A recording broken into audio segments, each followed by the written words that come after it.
Hello, everyone, and welcome back to Big Ten Under 10 on the Hoosier Network. I'm Graham Nash, he's Adam Oppenheim, and we hope that you enjoyed the March Madness special last week, but we're back to our regularly scheduled program this week. However, we will stick with basketball to get the episode started. Here are the scores from NCAA basketball action.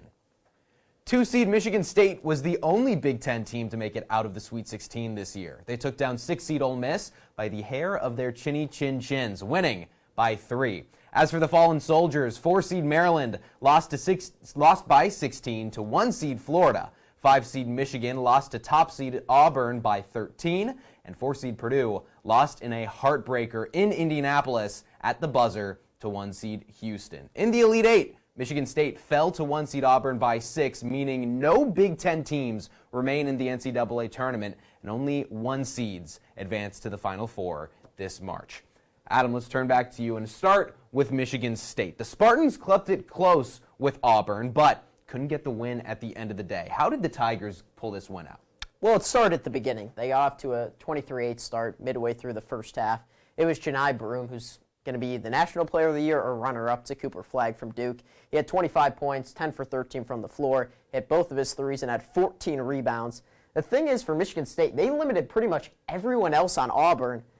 But Michigan State on the offensive end, they just shot a hair over 34% from the field. That's not going to be good enough. Trey Holloman off the bench for Michigan State.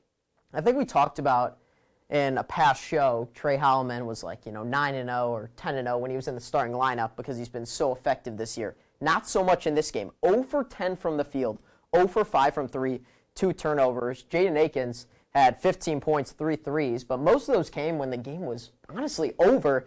So Michigan State was just fighting from behind the entire game. Jason Richardson couldn't get much going. It's tough for a freshman going up against that vaunted Tigers defense. And then if you look at another team that seemed like they had a chance, Purdue, they suffered a heartbreaker in Lucas Oil, just an hour away from their territory, from West Lafayette, but Houston got the win. How did they do so? And was there anything that Purdue could have done differently to get the win in your eyes?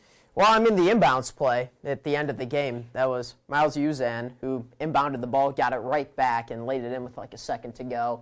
And Braden Smith went out to the corner. But clearly Houston and Kelvin Sampson were doing a lot of scouting on the sideline, seeing how Purdue was going to play the inbounds.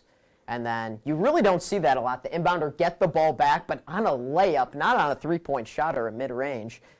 But Purdue, honestly, they played well enough to win the game. That's what Matt Painter says post-game press conferences. They played well enough, but they gave up 16 offensive rebounds, numerous other chances to Houston where they missed a shot, and it was off Purdue, and Houston got another shot. That's where the Cougars really hurt you. LJ Cry was not very good for the Cougars, 2 for 13 from the floor. Braden Smith, this line is very, very interesting. 2 for 7 from the floor, 7 points, but 15 assists and only 3 turnovers against the top defensive team in the nation.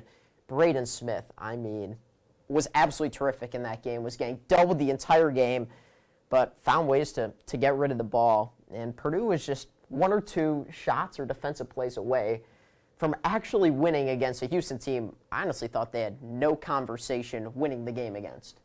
Yeah, so the Boilers, the Spartans, and the rest of the Big Ten are going to have to wait now until October or November for the next Big Ten basketball game. Another sport that is not necessarily in a waiting state, it is baseball. We're going to talk scores. A lot is going on right now in the Big Ten Conference. Iowa currently sit atop the Big Ten table with a 10-2 Big Ten record. They're coming off a 3-game sweep at Minnesota and are moving with lots of momentum. Right behind the Hawkeyes are 2 hungry West Coast teams in 24th-ranked UCLA and 10th-ranked Oregon.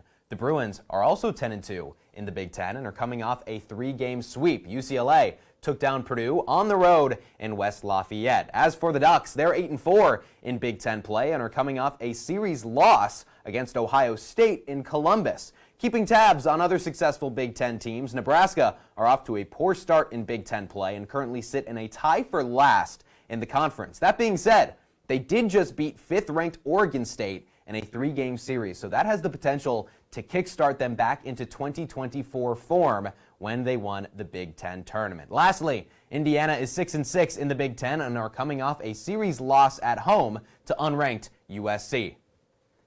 Adam, we'll turn back to you. Are you convinced that unranked Iowa are good enough to compete and be serious competitors in the Big Ten this year?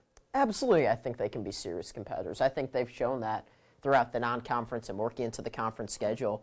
Their hitting and pitching, they've both been extremely strong when you look at their stats at, at the top of the Big Ten. The .318 average is tied for first in the conference. They have Reese Moore, who's hitting .385 on the year, 9 home runs, 30 RBIs.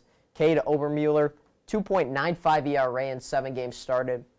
And the Hawkeyes have 2 other starters who have under a 4 ERA, which just doesn't happen a lot in college baseball. We've seen with Big Ten teams, the middle of the Big Ten conference, the ERAs are in the 6 to 6.5s. So having 3 starters who have under a 4 ERA is really big going deep into the conference play.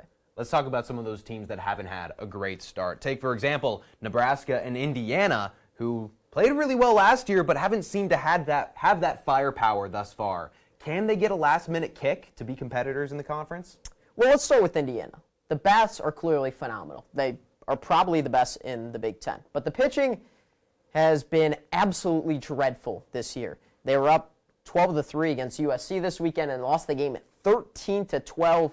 That does not happen to a team who's a top competitor in the Big Ten, so I can't put Indiana there yet. But, they have 2 terrific bats in Corbin Dickerson and Devin Taylor, 2 of, I think, the top 5 bats in the Big Ten at least. 50 home runs, leads the conference as a team. But the pitching, it leaves so many question marks because you really can't point to more than 2 or 3 pitchers that you're confident in the Hoosiers to throw out there in a Big Ten game. As for Nebraska, the pitching's been all right this year. You expected it to be a little bit better. 5.61 ERA as a team is 10th in the conference. 27 home runs on the hitting side. That's the 3rd fewest in the Big Ten. 40 doubles. That's the fewest in the conference. 259 average is second to last. But the thing that Nebraska has is experience because they brought a lot of players back from last year. That was a really successful team. And they knocked off Oregon State, who's, I believe, the 5th-ranked team in the country. They beat them 2 out of 3 times in Lincoln. So that's a huge series win. So that's the only reason I'm going to say Nebraska's still slightly in the conversation is that win over Oregon State. All right, well, hey, the Huskers and the Hoosiers still have plenty of time to work their way back in. It's only April. Now, we talked hardwood and we talked diamond. Let's hit our 3rd surface and go to wrestling, which just had their NCAA tournament. 6 Big Ten teams finished in the top 10 of the NCAA wrestling tournament, and 4 Big Ten teams finished in the top 5. Penn State won their 12th national championship in the last 15 contests and set a new NCAA record in points with 177. The most points won in an NCAA wrestling tournament before this year was 172.5 by the Nittany Lions last year in Kansas City. Safe to say, Penn State is building a dynasty. Behind Penn State, Nebraska came in 2nd with 117 points. Iowa came in 4th with 81 points. And Minnesota came in 5th with 51.5 points. Oklahoma State is the team that split the Big Teners. The Cowboys came in 3rd with 102.5 points. To tie the bow on wrestling, 7 Big Ten wrestlers were crowned champions in the 10 different weight classes. Nebraska and Penn State each had 2 champions, and Ohio State, Illinois, and Iowa each had 1. We'll keep it here. Move to our 4th surface, why not? Let's go to hockey. The big news in the hockey world is that 12th-ranked Penn State upset Maine 3-2